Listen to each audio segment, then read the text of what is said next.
all-time underrated QBs. Dear Billy White Shoes, very nice reference.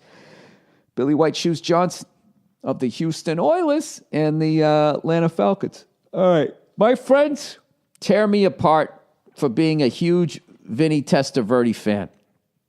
I truly love the man and feel he flies under the radar as an all-time quarterback. Maybe not Hall of Fame caliber, but someone who could have won a Super Bowl if he didn't have to face Elway, Terrell Davis, and the 1998 Denver Bronco machine. Well, you realize what you're saying? He could have been a championship if he didn't have to play the best team in the league. Well, I mean, yeah. Well, shit. San Diego Padres could be a fucking dynasty if it wasn't for all the fucking 1998 Yankees, or the late 90s Yankees, right? I don't know.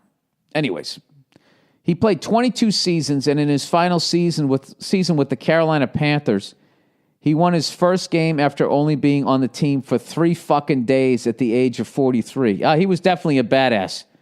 Nobody could be in their backyard playing horseshoes with their son and then out of football and 2 days later be under center and fucking winning a game. Like he did that I think 3 times in his career. He was sort of like maybe it just happened once. I don't know. But I just feel like he was officially retired at least once, if not twice.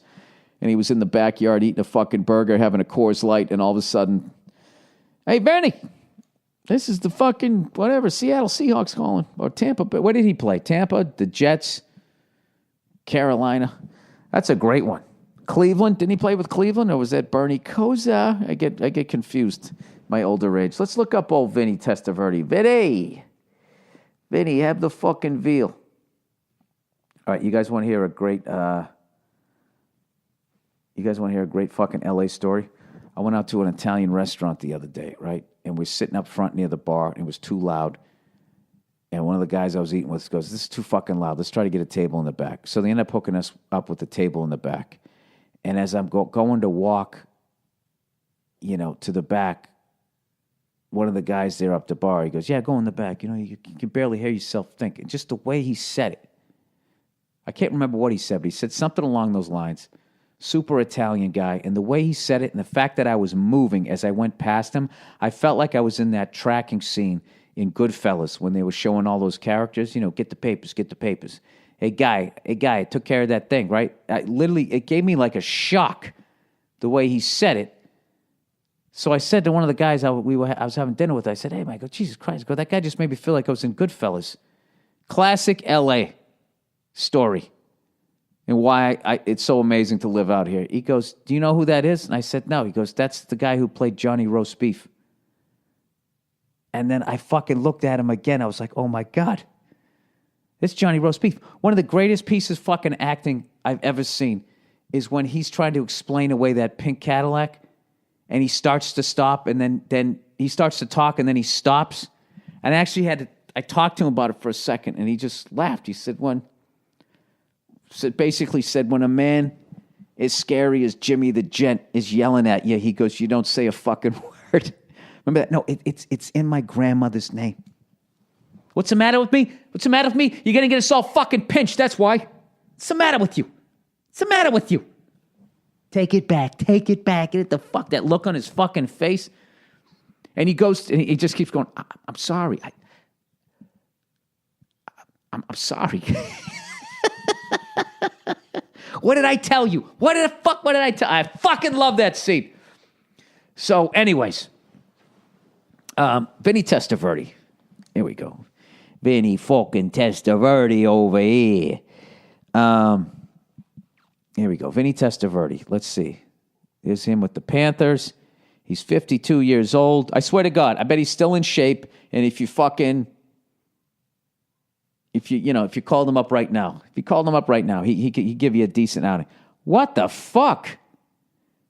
87 to 92, he played for the Tampa Bay Buccaneers.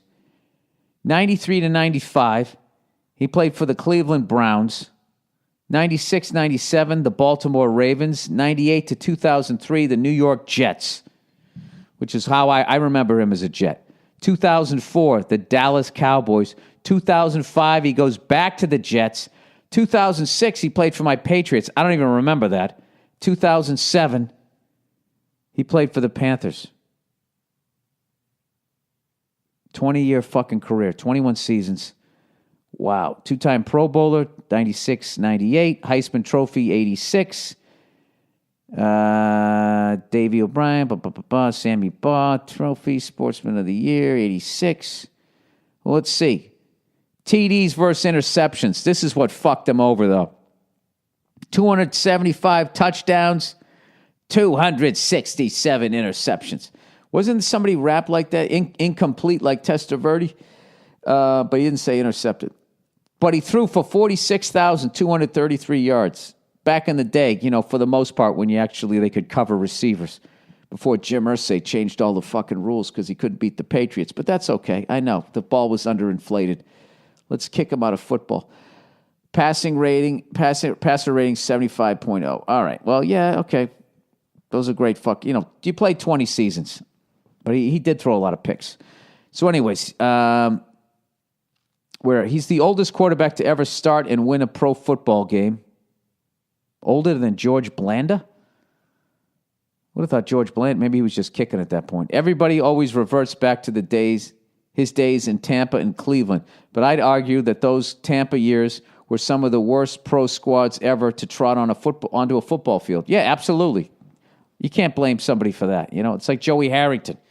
He goes and he fucking plays for the Lions.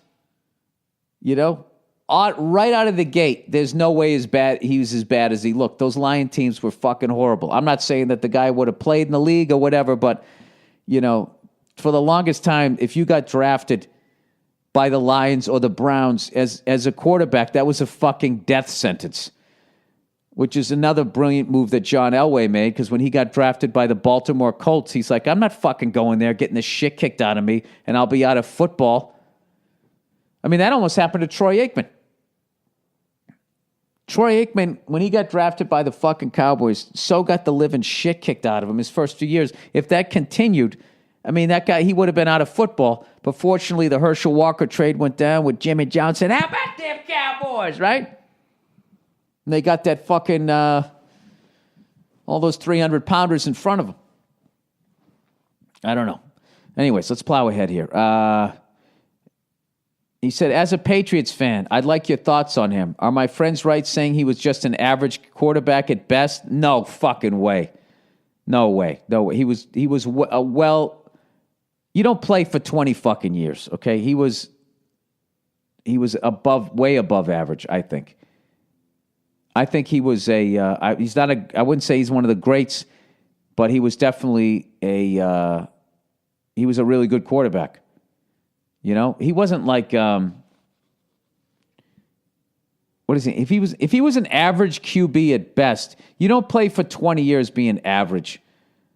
Unless you're Steve DeBerg and just somehow you just look so great with a headset and a clipboard, people just wanted you around. He was like the David Hasselhoff, of fucking quarterbacks. I think you sold more tickets because he never had his helmet on. The ladies could come down and look at him. Let me look up Steve DeBerg here. Steve DeBerg.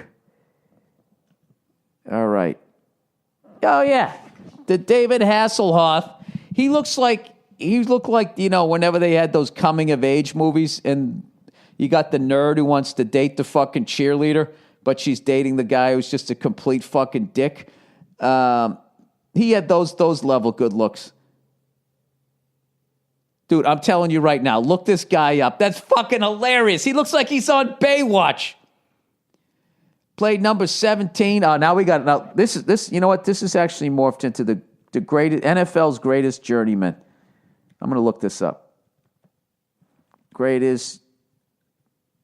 Oh God, I love the internet. I love that somebody's made a page about this shit. Best NFL journeyman. The 7 most unkillable journeyman quarterbacks. I love the internet because of shit like this and all the fucking free porn. All right, here we go. There's a good chance that at one time or another, your team's hopes were riding on Ryan Fitzpatrick, Brian Hoyer, or one of the NFL's other well-traveled signal callers. Oh, don't be all just new guys. Come on. All right, Ryan Fitzpatrick. Ryan Fitzpatrick, he played for the Texans, the Titans, the Rams, the Bengals, the Jets, and the Bills. All right. Josh McCown. Brian Hoyer. Matt Castle. Matt Flynn, the perennial backups. Oh, come on, man. Tim Tebow. Oh, no. This was done by some youngster. You got to have Steve DeBerg in there. You got to have Vinny Testaverde. Journeymen NFL players who just won't go away. Do I have to type in all time? Is that what I have to do? I think I got to type in all time. Come on, man. You got to. If Steve DeBerg's not on your fucking list, if he's not on your fucking list, journeyman quarterback. All right, we'll just go Wikipedia. Oh, this is depressing. I thought it was going to be great. J.T. O'Sullivan played for 12 professional teams during his career. You know what? I bet in his man cave, the NFL should give him all 12 of those helmets.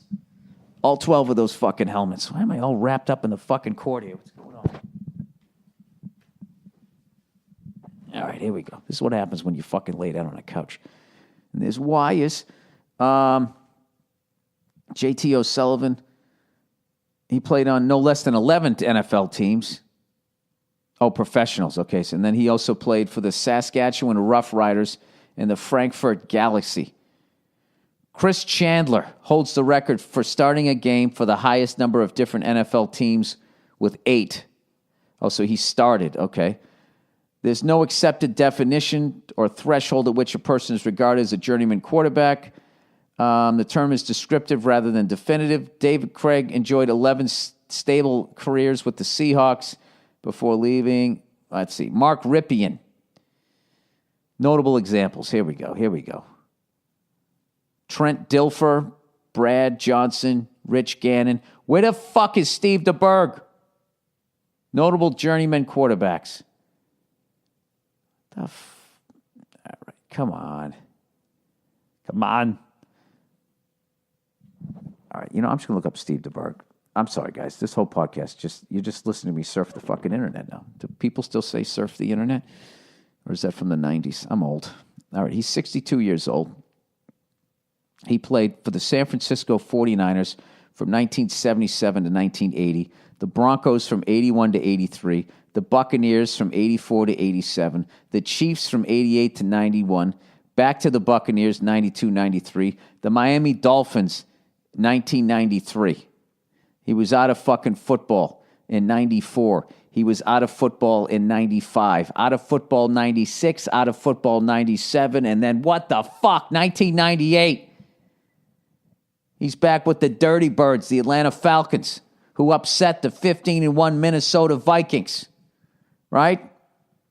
And then went to the fucking Super Bowl, one of the most forgettable Super Bowls of all fucking time, when the Denver Broncos repeated. That was the last fucking game of John Elway's career.